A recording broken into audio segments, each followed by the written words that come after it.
The next member just to advise the House that this is a split Labor call, and I will ring the bell with a minute remaining. I call the Honourable Clayton Cosgrove. Mr. Speaker, before I make the substantive comments of a speech, I want to make a personal comment.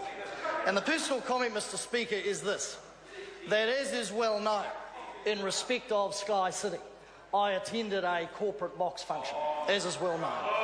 And I want to say to the House, in all seriousness,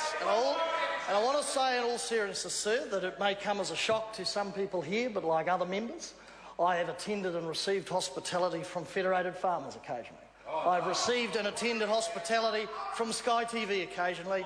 And I have to say, sir, in seriousness, I have been to the annual function of Saunders Unsworth for some time over the years, although I suspect that the invitation may not come this year. I say in all seriousness, sir, that one engages with groups and entities in this House, and one makes judgments, sir, as to the rights and sometimes wrongs of those engagements with entities and groups. And, sir, I take responsibility for both the right judgments and, sir, hopefully more often than not, hopefully not that often, sir, the wrong judgments, and I take responsibility. But I say, sir, this: my vote is not for sale. My vote cannot be bought. My vote will never be bought. But I say in respect to the House that my comments, I think, are appropriate before I get to the bill. Sir, this bill, the problem with this bill, sir, is the following: that, like you can understand, sir, you can understand a private sector organisation like Sky City wanting to get the best deal they can under any legal circumstances. That is how businesses proceed in terms of maximising their profitability. The problem, sir, though, is that even though John Key is a product of that same private sector, where things are done differently and there are different processes because there are commercial arrangements and private sector monies involved, there is a big difference when you are dealing with public money, with legislation and regulation and taxpayers' money, and when you are charged as a government and as a Prime Minister with working in the interest of all people. And though John Key in his private sector capacity may, even in a legal sense, have been able to expedite decisions without a lot of due process, in a legal sense even, without due process, get the deal done, get it done fast, move it ahead. The difficulty when you're a Prime Minister and when you're charged in government with guarding the public purse and the public well-being, you must have transparency, you must have openness, you must observe proper due process, especially in tender processes.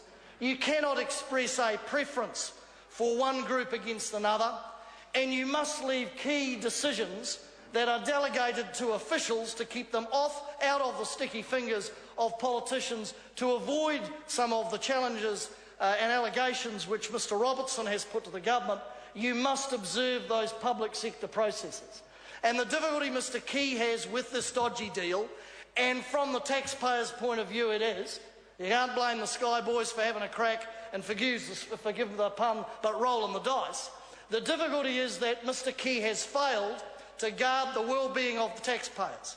He has been criticised by the Auditor-General for a lack of due process, even though in his own mind he keeps telling himself that he was totally vindicated, even though the Sky City report says otherwise. He has done this and done the deal, sir, whether it be with the film industry at the cost of selling legislation, or whether it be this in a dodgy, non-transparent and underhanded way. And he's done it simply, sir, for political motives and political motivation. They may cry jobs, sir, and we're all in favour of jobs.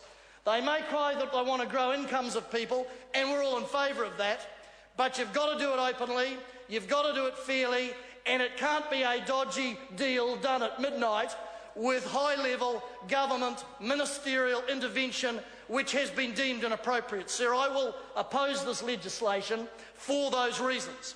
Mr Key has to learn that he's a Prime Minister, he's not in the private sector, he's not dealing with his own dough or company dough, he's dealing with taxpayers' money and taxpayers' welfare. There is such a thing, sir, called the public interest. the taxpayer interest, and he is charged with guarding that, sir, and this legislation and his conduct fails those critical tests. I call the Honourable Trevor Miller.